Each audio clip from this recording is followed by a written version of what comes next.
гражданин Союза Советских Социалистических Республик отправляется на разведку Вселенной. Выведем на орбиту искусственного спутника. По моему мнению, каждый, кто приходит в отряд космонавтов, идет за тем, чтобы быть где-то первопроходцем. С самого детства, сколько я себя помню, я мечтал о полетах в космос. Мы находимся в Национальном центре «Россия», одной из ключевых площадок нашей страны, где проводятся значимые мероприятия и обсуждаются перспективы развития нашей страны. Сегодня мы предлагаем отправиться в увлекательнейшее путешествие сквозь бесконечные скопления звезд и преодолеть силу притяжения, чтобы поразмышлять о будущем. И нашим проводником в этом путешествии станет герой России, летчик-космонавт Николай Александрович Чуб. Каждый раз, когда мы смотрим на звездное небо и видим миллионы мерцающих звезд, мы замираем, пораженные масштабами Вселенной. Мы мечтаем о ее покорении или просто надеемся, что не одиноки в ней. Эти мысли, эти стремления, эта уверенность в безграничных просторах Вселенной дают нам ощущение, что и наши возможности безграничны. Все начинается с идеи, с той мысли, которая зарождается в голове у юноши, однажды взглянувшего на небо и решившего, что границы невозможного преодолимы. Что его вдохновило? Может быть, книги фантастов, хроника полета Юрия Гагарина или все сразу? Меня зовут Анжелика Кирьян. Пришло время поговорить. 12 апреля 1961 года состоялся первый в истории человечества полет в космос, который совершил Юрий Гагарин. Дата для нашей страны, безусловно, особенная. С той поры мы идем в авангарде освоения космоса. Роскосмос несет знамя первых и может уже и сегодня гордиться новыми достижениями. И результатами этой работы, конечно же, является появление новых героев, к которым вы, Николай, безусловно, относитесь. И для нас большая честь сегодня с вами пообщаться. Когда мы готовились к этому интервью, обратили внимание, что ваш путь символически перекликается с именем Юрия Гагарина. Во-первых, вы проходили подготовку в центре, который носит его имя. Во-вторых, прошли первый открытый набор космонавтов. И, конечно же, ваш экипаж поставил рекорд по длительности беспрерывного полета. Для нас, конечно, очень интересно в первую очередь сейчас узнать, что стало тем самым поворотным моментом, когда молодой человек из Новочеркасска почувствовал, осознал, что он станет космонавтом. Я бы отнес вот эту отправную точку к своему детству. То есть это все-таки детская мечта? Да, это именно детская мечта. С самого детства, сколько я себя помню, я мечтал о полетах в космос. Какую-то, может быть, литературу фантастическую читали? Я и до сих пор читаю, очень люблю читать, и даже в полете читал. То есть находились минутки, когда можно было расслабиться, отдохнуть от работы, и книги очень хорошо помогают. Правда, в электронном виде, конечно же. Бумажные книги в космос возить — роскошь. А что в детстве вот именно стало? Вот как вы помните этот момент, когда прям поняли, хочу быть космонавтом? Я очень хорошо помню звездное небо вот над нашим домом вечером, летом. Я очень любил наблюдать за звездным небом, просто глазами, с помощью телескопа. Это как-то такой непередаваемый, захватывающий опыт. И нет такого вот момента, когда я могу сказать, что вот сейчас я с этой точки я вот решил стать космонавтом. То есть я вот сколько помню себя, столько я хотел летать. То есть настоящее призвание? Наверное. Но даже в полет я взял свой детский рисунок, который сохранила мама. И я не помню, сколько мне было. Ну и никто не помнит, на нем нет никаких дат. Вот. Но он относится к самому раннему моему возрасту. Там черное небо, какие-то кометы нарисованы. Ну, так сказать, нарисованы с поправкой на то, что это детский рисунок. Вот. И вот он сохранился, я его брал с собой в полет. А как ваши близкие, ваша мама, которая хранила ваши детские рисунки, отнеслись к выбору этой профессии, безусловно, одной из самых престижных и важных, но при этом очень сложной, в том числе для здоровья сложной? Вот что мама сказала, когда вы сказали: мама, буду космонавтом? Я маме сказал, что я хочу попробовать свои силы в отборе. Мама меня поддержала. И, собственно, кроме моей мамы и моей будущей супруги, об этом никто не знал. То есть я этими устремлениями, в общем-то, не особо делился и с близкими, и с дальними. То есть Это Такая такая сокровенная да, информация. вещь. Какие основные риски для здоровья вообще существуют вот в вашей профессии? К чему нужно готовиться человеку, который вот решил связать себя с этой профессией? Ну, рисков для здоровья богатый ассортимент. Целый институт медико-биологических проблем, и не только они, занимаются тем, что отслеживают риски и пытаются придумать способы, как их нивелировать. Это и невесомость, потому что сама по себе невесомость долговременно негативно сказывается на состоянии костно-мышечного аппарата, сердечно-сосудистой системы. Но и радиация, и перегрузки, и там очень много всего зависит от того, сколько мы летаем, на какой орбите мы находимся, какая в текущий момент активность Солнца. И вот это вместе комплекс факторов, которые пытаются отнять наше здоровье. Если вернуться к открытому отбору, который вы проходили, это, насколько нам известно, был первый вообще открытый набор космонавтов. Как вы решились туда пойти и как узнали об этом, может быть? Ну, самое главное, у меня не было никаких сомнений в том, что нужно попробовать. То есть я бросил абсолютно все дела и полностью посвятил себя тому, чтобы собрать все необходимые документы. А их довольно много нужно. И в 2012 году нужно было собрать, и сейчас их пакет этот не уменьшился. То есть это медицинские документы, различные справки. И вот я прям полностью себя посвятил тому, чтобы это все собрать, согласно списку, который был опубликован на сайте ЦПК. Все это подготовить и привезти, подать свои документы. Я лично их привез в Центр подготовки.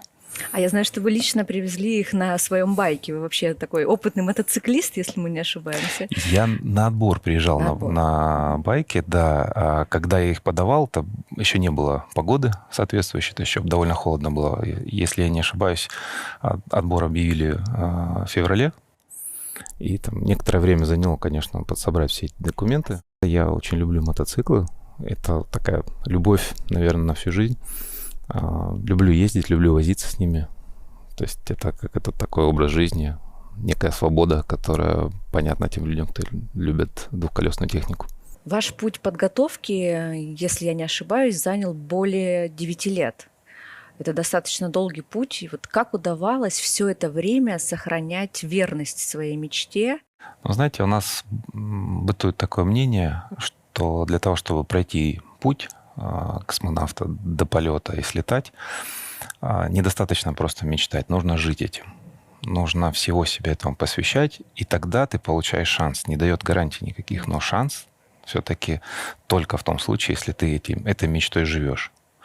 И вот каких-то сомнений никогда не было. Просто это стало моей жизнью с того момента, как я прошел отбор, и всего себя я посвящаю этому. А правда ведь, что вообще не все космонавты, которые готовятся, в итоге получают возможность действительно полететь в космос? Может быть такое, что вот человек готовился, а так и не полетел? Да, действительно, это правда. И мы это знаем. Мы с этой мыслью все равно идем вперед. Потому что есть очень много факторов, которые могут на это повлиять. И один из главных, наверное, это здоровье, которое все-таки подвержено различным факторам риска. И иногда так случается, что космонавт, пройдя длительный путь, пройдя многие годы подготовки, может получить травму, например, которая будет несовместима с дальнейшей подготовкой и с полетом. И, к сожалению, такие случаи были, и их достаточно много. Но мы это знаем, мы бережем себя, мы стараемся такие риски по возможности нивелировать. Вот. Но да, вот с этой мыслью мы живем, что такое возможно. Ты можешь десятилетия посвятить подготовке, и потом в один момент тебе придется уйти.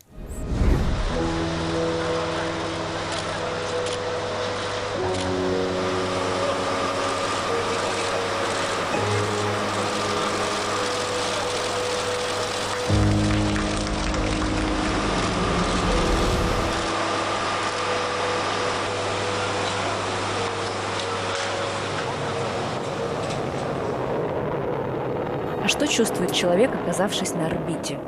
Вообще, вот каково это наблюдать за нашей планетой из космоса? Это сложно передать словами.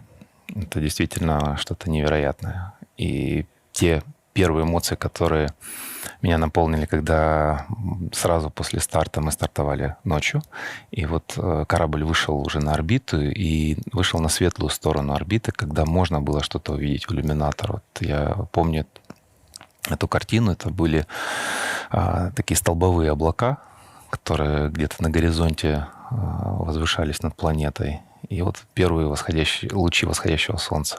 Вот они как-то врезались мне в память. И на самом деле наша планета настолько разнообразна, настолько красива, что, проведя более года на орбите, ты не устаешь восхищаться красотой планеты, ее разнообразием, ее необычностью, ее различными удивительными сторонами красоты планеты. То есть погода, солнце, времена года, все это влияет, и каждый день неповторим. Вот что это за ощущение такое? Вот смотрите, вы видите нашу планету, видите всю ее красоту, и что испытываете? Восторг, не знаю, слезы на глазах, радость, страх? Ну, наверное, восторг — это самое подходящее слово из того, что можно применить здесь. Словами описать невозможно. Я думаю, что даже литераторы с богатым опытом вряд ли смогли бы передать вот всю глубину этих эмоций, которые ты испытываешь. Вот. Но это то, что я бы пожелал увидеть каждому. Раз уж вы видели нашу планету из космоса, не могу не задать вопрос. Давайте раз и навсегда ответим на него. Земля плоская или круглая? Скажем так, космонавты, находясь на Международной космической станции, могут наблюдать часть нашей планеты. Всю целиком планету мы могли бы увидеть, например, с орбиты Луны. То есть для этого нужно летать дальше. И именно над этим работают наши ученые, наши конструкторы, инженеры и, собственно, весь Роскосмос для того, чтобы мы летали дальше, дольше и при этом безопасно. Вы подкинули интриги в этот вопрос. Я боюсь, что после нашего выпуска наши зрители будут еще больше размышлять над этой темой и спорить. Ну, что, в общем-то, и хорошо. Национальный центр запускает всероссийский конкурс мечты о будущем для молодежи от 14 до 18 лет. Он поможет молодому поколению представить завтрашний день через призму научной фантастики и заглянуть за горизонт. Готовы поделиться своим видением будущего? Собирайте команду единомышленников из 5 человек, регистрируйтесь на официальном сайте конкурса dream.rasha.ru. Для вдохновения прочитайте одну из рекомендованных книг, подготовьте видеоэссе, которое начинается со слов «Мы хотим создать такое будущее, в котором…» Победителей мы наградим 1 июня в Национальном центре «Россия». Лучших ждут ценные призы и возможность продвижения их идей на федеральном уровне. Присоединяйтесь к конкурсу мечты о будущем. Ждем вас в Национальном центре «Россия». Ваш экипаж установил новый рекорд, проведя на орбите 374 дня. Расскажите, пожалуйста, об этом уникальном опыте и какие результаты этой работы вы можете сегодня уже, может быть, продемонстрировать, рассказать об исследованиях, которые проводили. Я бы прежде всего сказал о том, что главный рекорд нашей экспедиции — это 1111 суток в космосе Олега Дмитриевича Кононенко. Потому что и близко ничего нет, так что можно было бы с этим рекордом сравнить. Наша экспедиция, мы установили рекорд по длительности пребывания на Международной космической станции. Но есть 2 космонавта, которые по программе «Мир» провели в космосе больше времени. Это Авдеев и Поляков. Соответственно, есть к чему стремиться. Хорошо. А что вам запомнилось больше всего из жизни на МКС? Как вообще распорядок дня выглядит? Все безумно интересно. Это сложно сравнить с земной жизнью. С одной стороны, это можно попробовать описать, так как весь распорядок дня, есть отсылки к бортовой документации или к радиограммам, в котором описываются те процедуры, которые мы должны выполнить. Неважно, что это работа по обслуживанию агрегатов станции, либо какие-то научные эксперименты, либо даже отдых. Все это строго регламентировано. Но вот все вместе, вся эта космическая жизнь, она очень сильно отличается от того, к чему мы привыкли на Земле.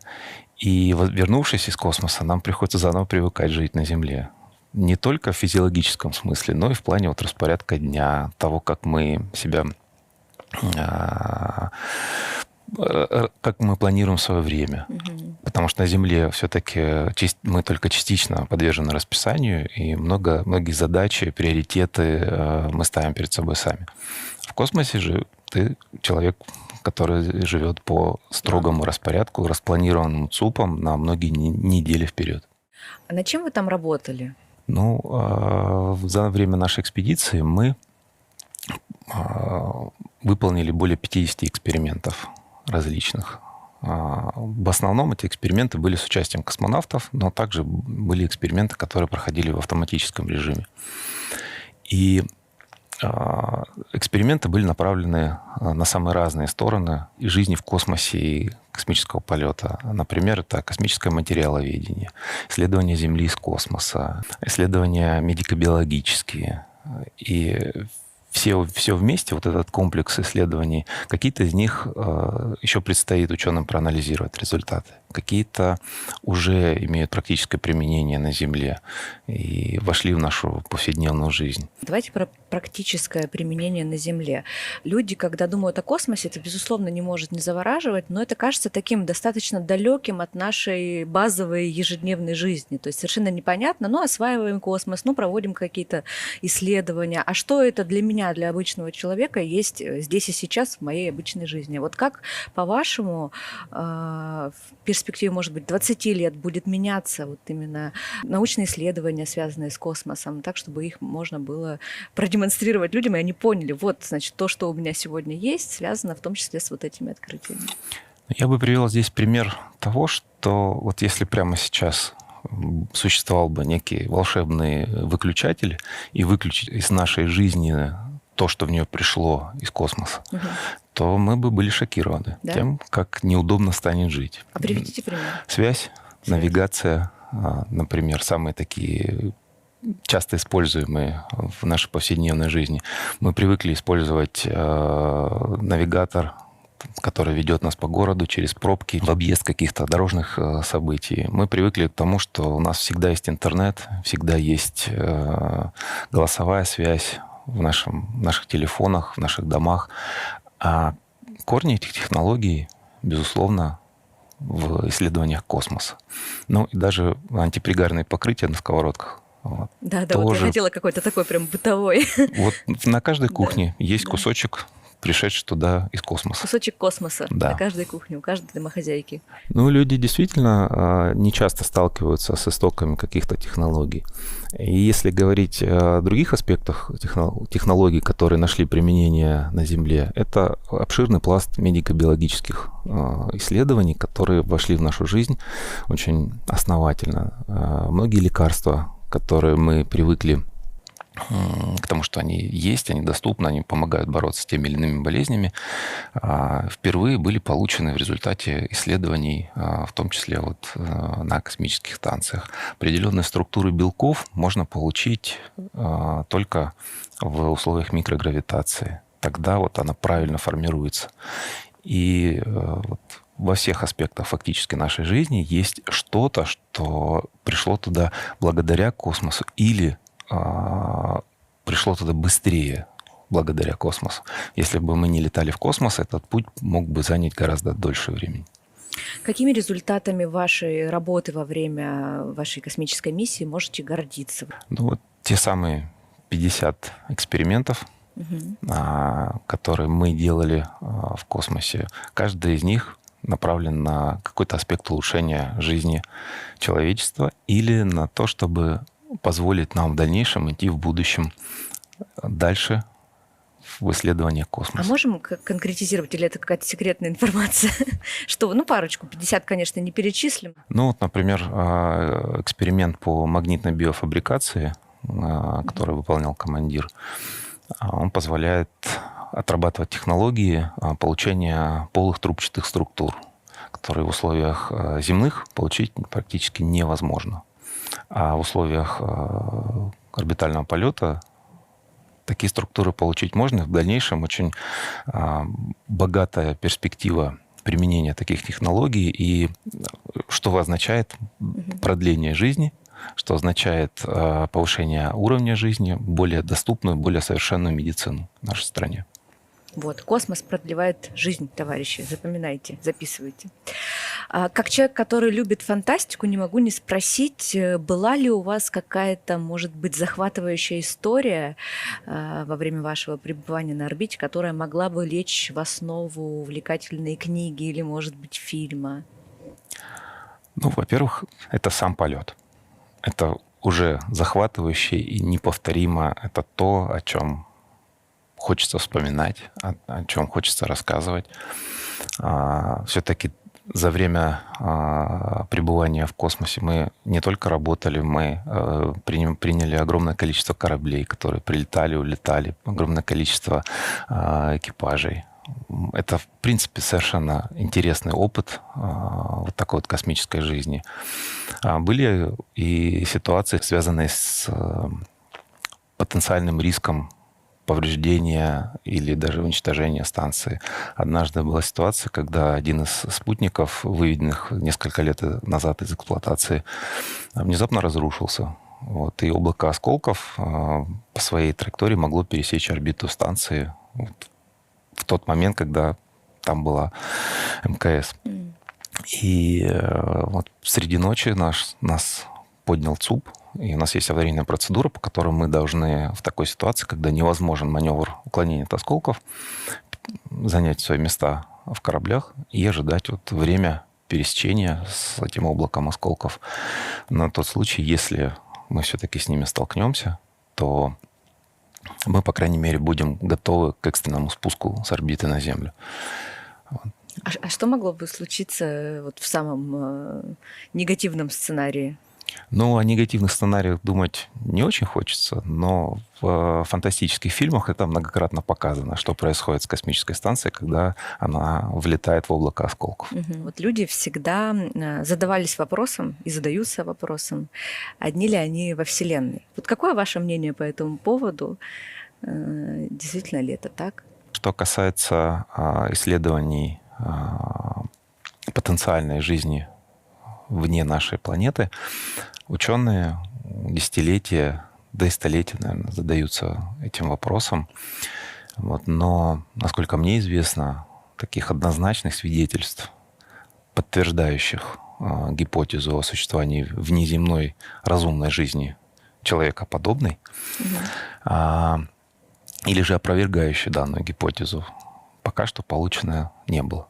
Это такой вопрос открытый. Это вопрос открытый, и в исторических масштабах достаточно недавно вышли за пределы Земли. И исследовать пока смогли очень-очень немного, маленькую часть нашей Вселенной. А наши автоматические аппараты совсем недавно покинули Солнечную систему. Это одни из первых аппаратов, которые запущены были в начале исследования космоса. А что происходит дальше, мы, конечно, можем предполагать. И есть оптические радиотелескопы, которые непрерывно 24 часа в сутки, 7 дней в неделю, круглый год смотрят. Да, ученые анализируют эффекты какие-то, которые могли бы нам подсказать о том, что же там. Но вот однозначно контакта подтвержденного, да, насколько мне известно, нет. А вам во что бы хотелось верить? Что мы одни во Вселенной или нет? Вы знаете, обе стороны этой гипотезы, что мы одни или не одни, они сопряжены с различными положительными и отрицательными моментами. С одной стороны, очень грустно было бы себя ощущать как единственную жизнь во Вселенной. С другой стороны, это громадная ответственность.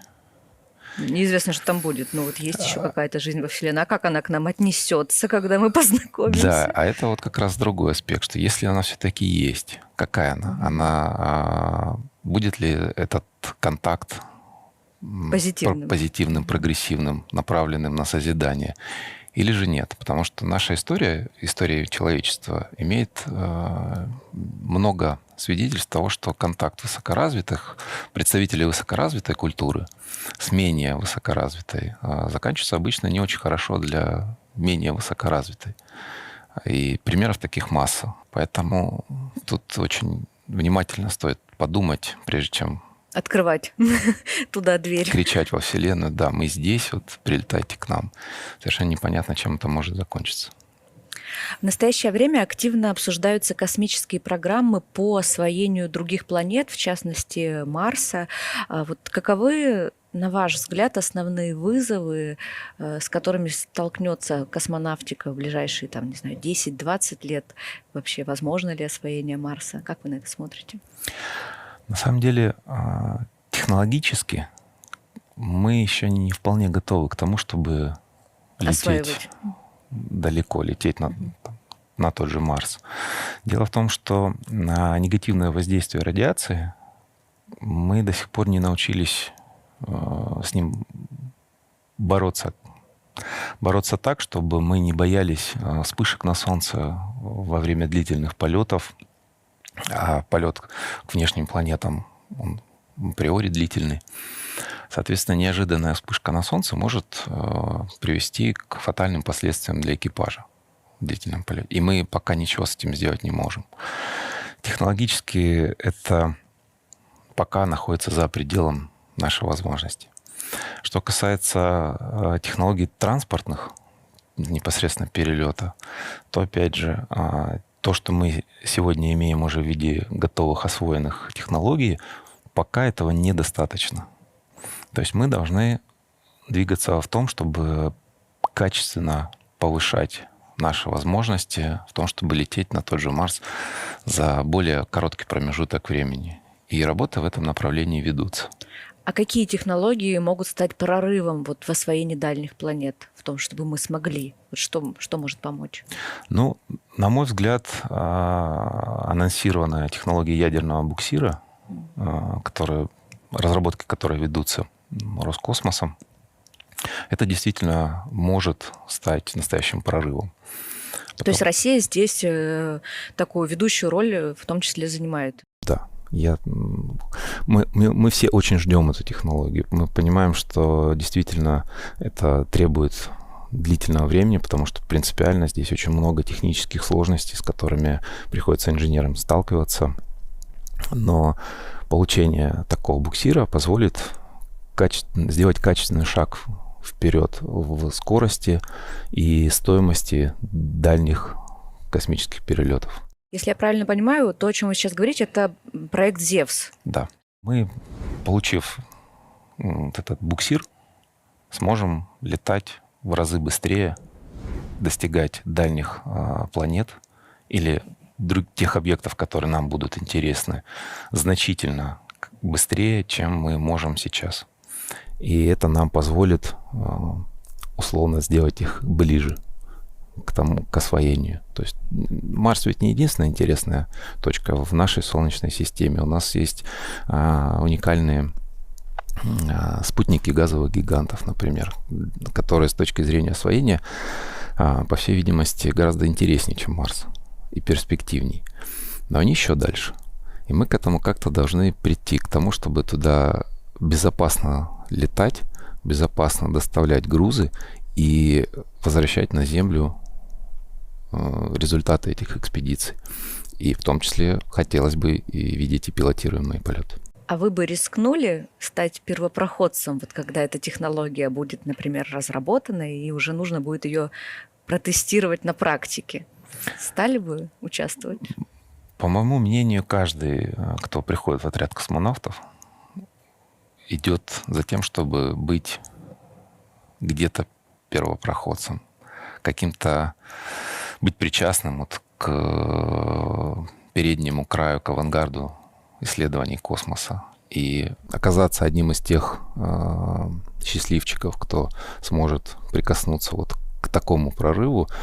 Это заветная мечта, я думаю, что многих. Какова роль России в освоении космоса, вообще в развитии технологий и будущего космонавтики, на ваш взгляд? Начиная с первых полетов в космос, не только пилотируемых, наша космонавтика всегда была в авангарде. Это и первые спутники, и первые животные в космосе, и, естественно, полет первого человека. Но и сейчас Россия была и остается, и, я надеюсь, всегда будет страной, которая является вот таким драйвером освоения космического пространства и дает человечеству не только там, первые шаги, а продолжает оставаться в лидерах освоения космоса, закладывая фундамент для долгосрочных, очень сложных и длительных программ, которые позволят человечеству и дальше развиваться, осваивать новые миры и закладывают фундамент вот такого глобального развития всего человечества. А станет ли это когда-то доступно обычному человеку? Я сейчас говорю про, конечно же, космический туризм. Вы вообще верите, что это станет когда-то массовым явлением? И как он вообще может развиваться? Ну, наша страна изначально является пионером, в том числе и в том, чтобы возить в космос людей, мало к этому подготовленных, и представителей тех стран, которые не имеют своей космической программы. Это, в первую очередь, программа «Интеркосмос». Но и сейчас Россия продолжает вот эту славную традицию. Мы продолжаем возить людей, показывать вот эти вот невероятные безграничные горизонты. Но станет ли это доступным, станет ли это безопасным, вот по-настоящему, как мы привыкли, я лично сомневаюсь. Понимаете, космические полеты, вот они как были в самом своем начале сложными и опасными. И тогда при отработке этих технологий погибали люди. И мы не должны об этом забывать. Сами технологии принципиально не изменились с тех пор, вот что касается их опасности. То есть мы действительно идем по пути совершенствования космической техники, улучшения надежности, повышения безопасности. Но прийти к тому, что слетать в космос, это вот как будет то же самое, что слетать на отдых там, в другую страну. Я думаю, что если это и будет, то вряд ли на нашем веку, да. Обидно, ну ладно. Я думаю, что со времен первого полета человека в космос, конечно же, профессия космонавта сильно трансформировалась за это время.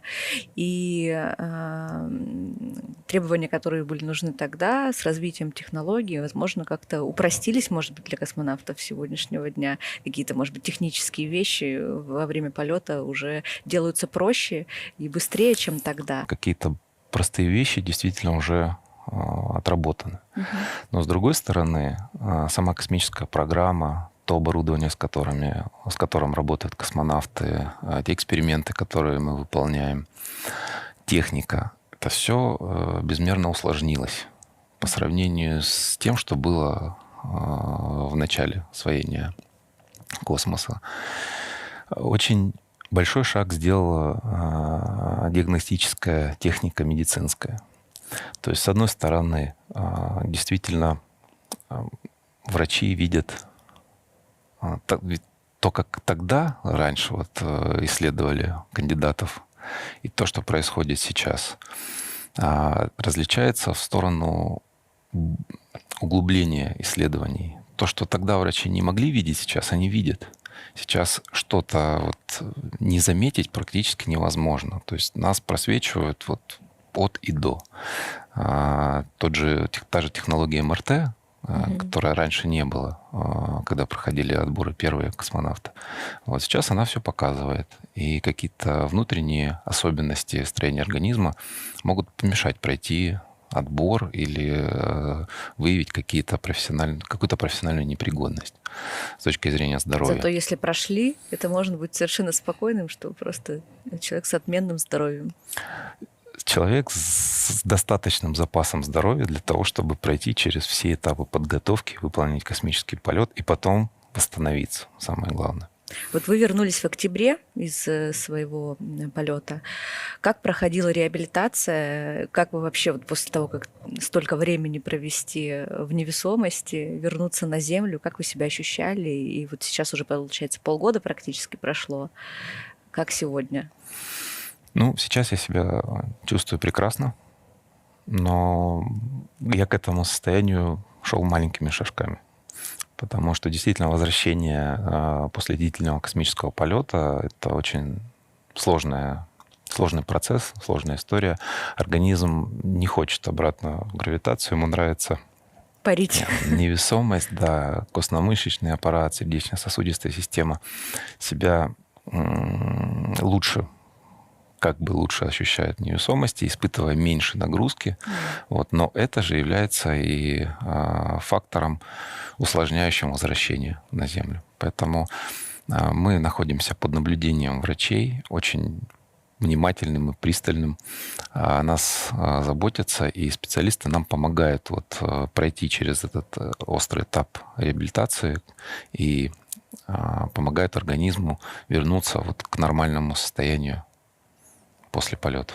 То есть мы проходим медицинские осмотры, различные тесты, исследования с заданной частотой после полета. И вот в какой-то момент мы, проходя очередное обследование, мы все надеемся получить положительное заключение от медицинской комиссии, что мы годны к продолжению спецтренировок и подготовки к следующему полету.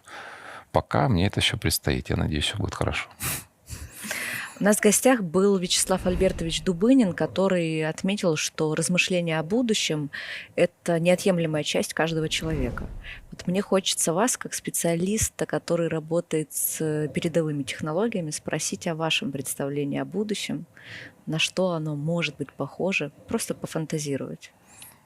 Вопрос очень непростой.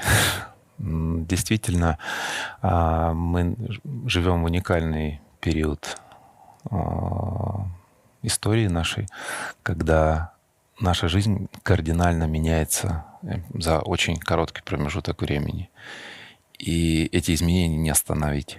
То есть даже если сравнить то, что я видел в Москве до полета и после полета, изменения кардинальные. То есть появились какие-то невероятные дороги, развязки, выросли небоскребы, которых еще год назад не было. И это такой своего рода культурный шок, насколько эти изменения бросаются в глаза. Хотя, казалось бы, всего лишь год. Если мы говорим о образе более или менее далекого будущего, то очень многие писатели, фантасты размышляют об этом. И, собственно, это часть их вклада в развитие человечества, на культурный код, то есть формирование образа будущего. Лично мне очень близко и мне нравится то, что я читал в свое время у Стругацких. И я помню, в одном из интервью корреспондент спросил: вот вы описывали тот мир, как вы его придумывали, этот мир будущего, в котором такого светлого, хорошего. И ответ был очень, на мой взгляд, красивый. Они сказали: мы не выдумывали ничего, мы описывали мир, в котором мы хотели бы жить. Вот то самое будущее, до которого хочется дожить, оно светлое, в котором все живут в гармонии, когда не просто технологии существуют, а технологии помогают сделать наш мир лучше, помогают сделать жизнь людей лучше, более гармоничной, более хорошей, доброй. Вот какой он, этот мир, нам предстоит ответить на этот вопрос. Но идти мы должны однозначно в сторону совершенствования нашей цивилизации, отношений между людьми, между народами, даже просто между людьми. Вот от самого простого бытового уровня и до глобальных вопросов, проблем. Что могли бы посоветовать молодым ребятам, молодым людям, которые сейчас хотели бы пойти в космонавтику, связать свою жизнь с космосом? К чему надо быть готовым? А я думаю, что ребятам, которые и девушкам, которые хотели бы связать свою жизнь с космонавтикой, прежде всего нужно не забывать о здоровом образе жизни, о учебе. То есть вот идти в направлении такого гармоничного развития себя. Какие именно потребуются знания, навыки в будущем, сейчас однозначно сказать сложно. Это зависит от возраста ребят. Но то, что однозначно стоит делать, это стоит развиваться и вести здоровый образ жизни. Вот, двигаясь в этом направлении. Конечно, технические специальности на текущий момент востребованы гораздо больше, чем гуманитарные. Но, возможно, в будущем какие-то изменения в этой сфере произойдут, и специалисты не технари, так скажем, также будут востребованы. Космические лингвисты, которые будут изучать языки разных цивилизаций. Почему бы и нет, действительно. Да? А какие вообще, на ваш взгляд, могут появиться новые профессии, которые будут востребованы в космосе? Может, биологи, геологи? Может, они уже и есть? Может, какие-то совсем Ну, новые? действительно, если мы получим технологии, которые помогут нам основать колонии на дальних планетах, на спутниках больших планет, или, может быть, шагнуть еще дальше, то тот спектр научных проблем и вопросов, которые возникнет в этом будущем, он, скорее всего, будет охватывать все области научного знания. И поставит очень много новых вопросов и новых проблем, и потребует свежего взгляда на уже известные вещи. Поэтому какой-то конкретный прогноз дать сложно. Это может быть очень по-разному. Вот. Но самое главное — это то, как я уже говорил, что мы должны идти в этом направлении, стремясь улучшить жизнь на нашей планете. О чем мечтает человек, который уже преодолел силу притяжения и провел на орбите более года? Вот какая есть сейчас заветная мечта, цель? Ну, цель — летать, цель — продолжать полеты. Я надеюсь, что организм позволит это сделать не раз. И действительно хочется вернуться. Хочется летать дальше, дольше и работать с интересными научными исследованиями, с интересными программами. И у нас для этого есть все основания полагать, что так и будет. Что наша космическая программа будет развиваться и будет ставить новые интересные вопросы, новые интересные задачи, как перед руководством, инженерами, учеными, так и перед космонавтами. В 2029 году объявили, что будет совместная программа по полету на Марс. Вероятно, как раз та технология Зевс, о которой мы поговорили, она, наверное, в каком-то виде будет уже доступна и разработана. Есть ли у вас такая цель? Я полагаю, что, Там оказаться. наверное, все-таки это речь не про Зевс, Угу. хотя хотелось бы.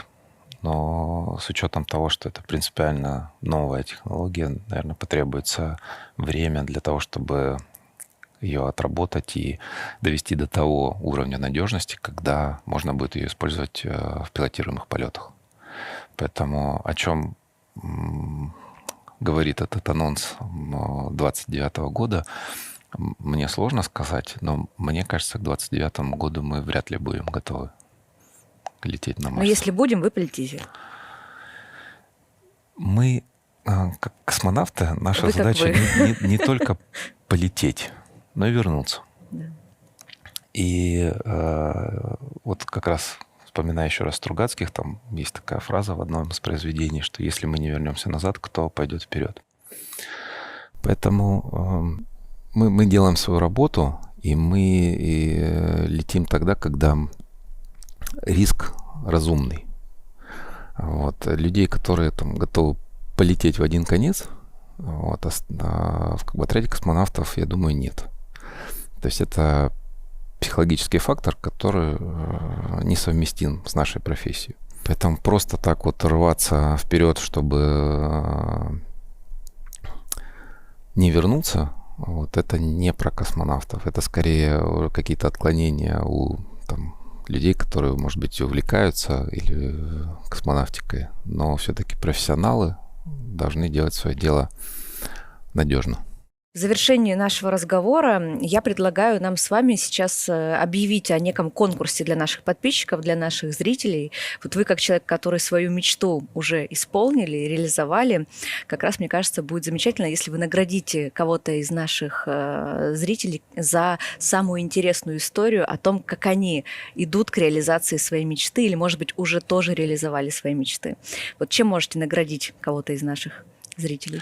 Мы подготовили фотоснимок нашей планеты из космоса с пожеланиями от меня.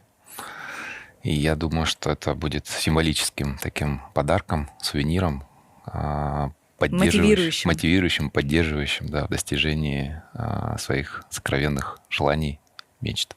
Что ж, отличная история, поэтому, друзья, оставляйте свои комментарии, рассказы, делитесь своими историями о том, как вы идете к исполнению своей мечты. Николай, спасибо вам большое за этот разговор, было безумно интересно. Спасибо. Идет без проволочек, и тает ночь пока, над спящим миром летчик уходит в облака. Отлично, продолжаем полет. С чем сравнить этот день? Разве только с Днем Победы?